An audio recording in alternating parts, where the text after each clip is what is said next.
remember one time when I walked into a dealership where nobody wanted me there. The owners had hired me, not the leadership team. They didn't ask for me, they didn't pick me, and they made it very clear. They were polite and respectful, of course, that they didn't need me. They were just fine. So they just said to me, listen, Chris, go file your report, check your box, collect your check, be on your way. So I made him an offer. Let me record your next leadership meeting. I won't say a word. I'll just sit in the corner and film it. Then in 6 months, I'll come back and I'll film the same meeting and we'll watch them side by side. If you solved all the problems from the first meeting and you're moving on to new ones, great. You earned yourself another 6 months without me. I'll check the box. But if you're still stuck on the same issues, well, then we got some work to do. The GM loved it. 6 months later, I was back in that same conference room. We hit play, and then I watched their faces fall one by one. Same issues, same conflicts, same sticking points. 6 months later, nothing had changed. And in that moment, they saw something they couldn't see before. They weren't progressing, they were performing progress. This week in the Dealership War Room, we're going to go inside that execution gap, that space between knowing what to do, actually doing it. And today, we're going to start with the trap that keeps leaders stuck more than almost any other. 7 minutes, one truth, one execution move. If you're a leader that's tired of repeating yourself, tired of the agreement and bobblehead with no execution, and just worn out by carrying the emotional weight of everyone else's performance, you're in the right place. I'm Chris Hunsicker, and this is the Dealership War Room. This isn't motivation. This isn't theory. This is a daily leadership briefing for people who actually have to produce results in the arena, at work, and at home. You're in the war room now, so let's get after it. This is what happened next in that conference room. The moment they saw the two meetings side by side, something started to shift. You could see it in their eyes. The GM stood up and laid out an analysis of that business with a level of clarity that left even his own team with their jaws on the floor, let alone mine.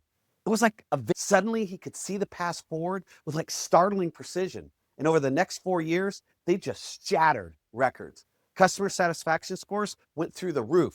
Profitability increased by 38% across all the departments. And it all started with one act of reflection. Not a new strategy, not a new hire, not a new CRM, a mirror.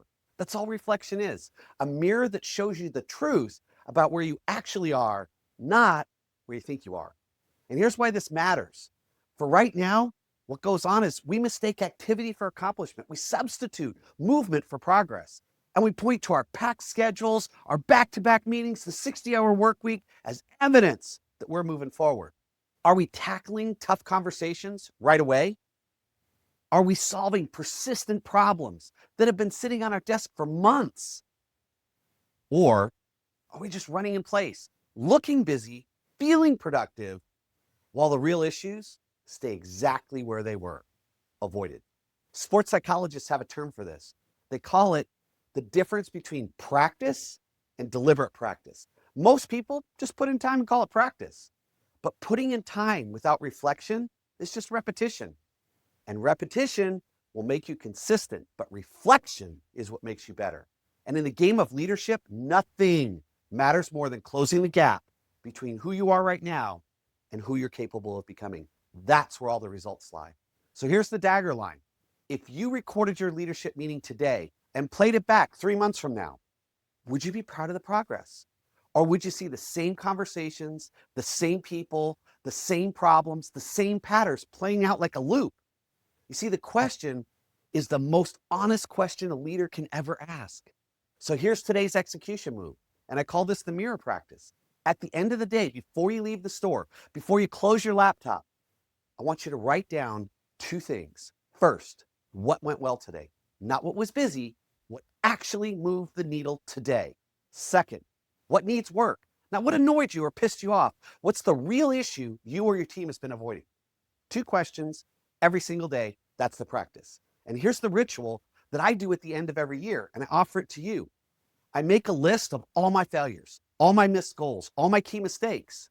And then next to each one, I write down, what did I learn from that mistake? Then I take the page of failures and I burn it. Literally, I take the page of lessons and I use it to set my goals for the next year. I leave my mistakes in the past and I bring my lessons into the future. So many leaders do the exact opposite. They leave their lessons uncovered in the past and carry their failures forward, fueling that voice in their head that says, listen, you're not enough. The mirror practice breaks that cycle. And if you want to be in a room full of leaders who practice reflection at this level, who hold the mirror up for each other, who refuse to confuse activity with progress, I want to invite you to apply for the Velocity Mastermind. That's where leaders stop performing growth and start producing it.